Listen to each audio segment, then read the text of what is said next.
Stepping Stones, a Marvel fanfiction written on AO3 by an anonymous user. The link for this fanfiction will be in the description box below, so I encourage you all to go check it out. It's not unusual for Peter to do his homework in the lab on internship days.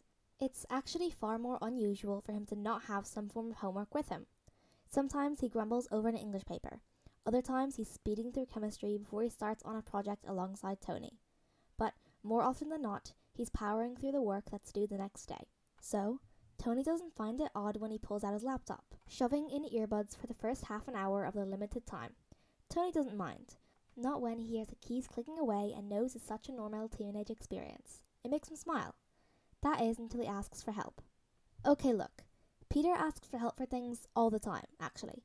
He throws out I know I've done this 6 times already this week alone, but what if it's a formula for finding the object's tactile strength? And once in a while, maybe it's just a short, I forgot how to do a conversion factor.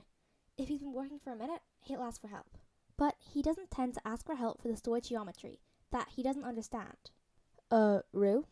Peter hums, staring at his laptop. Why is your high school teaching you that? I can't do that, and I can do everything. Mr. Stark, you can't do advanced chemistry, and we both know it. Rude, he scoffs. Yeah, because he's not the best at chemistry, but he can do a little stoichiometry problem. That stuff's like way past high school level, AP or otherwise. Oh no, it's not high school. Peter leans back in his chair, cracking his back. It's a college advanced stoichiometry course. I have these problems to do tonight, and I keep putting them off. I just can't remember how to adjust the mass to molecules conversation for this specific college. Peter has the decency to look ashamed within his confusion. Yeah, I'm taking MIT courses in place of some of my high school courses. Principal Mortita gave me permission to take some verified college courses in place of easier high school courses I've already taken. Like, I took a bunch of them in middle school, so I'd essentially just be repeating the same classes, and that's doing me nothing. MIT? Tony says this time, finally sitting down.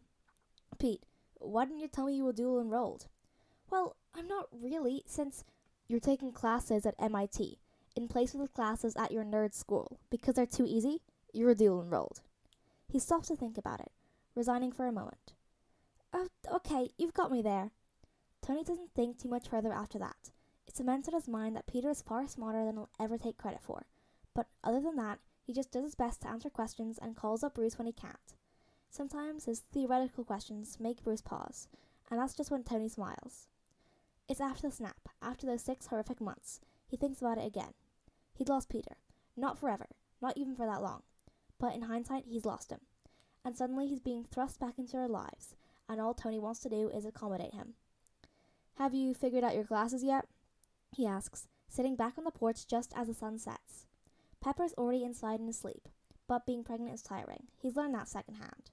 He's not quite ready to sleep, and neither is Peter. So they just sit there, with nothing on their minds but each other. Peter shrugs. I'm being offered my high school diploma early. I could have graduated at the rate I was going to anyway. That's amazing, Tony tells him, smiling softly, and his eyes crinkle. The boy's expression doesn't match. Or not? He won't make eye contact. Tony doesn't make him. I need to figure out my next steps. The next steps are, terrifying. I know I want to go to college. Maybe continue interning. Maybe work with SI or take a gap year. Maybe focus on Spider-Man. And all those things are just going to thrust me so suddenly after everything. Peter pauses, pulling his legs up to his chest, taking a breath. And yeah, I know I have all this potential. I've been told that since I was 12. But now I need to figure out what to do with it. And Tony wishes he could understand, could empathize. But all he remembers is a path being set for him. He wants to tell Peter that he's lucky he has a path, has a choice. But he couldn't make himself form the words, because this boy, this perfect, amazing kid in front of him, has a choice that Tony never had. It was something he dreamed of as a teenager, choosing his own path. It hits him suddenly, crashing into his chest. No matter what path either of them has laid before them, it'll be hard in its own ways. I'm sorry, bud. I'm sorry this is all of a sudden, is all he can say. Peter shrugs. You didn't do anything.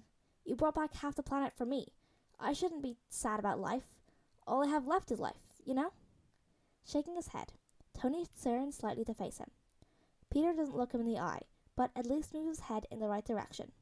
I can still be sorry you have to hurt, and you're allowed, you know. You're allowed to hurt. Yeah. He doesn't look like he believes it. Tony wraps an arm around the boy, letting him lean in close. He doesn't know who comforts more. You want advice? Peter nods against his shoulder. Well, you've got all those classes at MIT built up. You can pretty much get scholarships from anywhere at this point, and no matter what you do, you're on Tony Stark's dime. Under his arm, Peter shakes slightly in a chuckle. So, whatever you do, I'm here. Any path you choose will be the right one, Pete. He shifts slightly underneath him, just slightly closer. Really? He wants to scream. Tell him yes, yes. I'll always be there. No matter where you go, no matter what you do, I'm ready to help you. Every step of the way, I'm here. Instead, he just runs a hand through Peter's hair, whispering, really.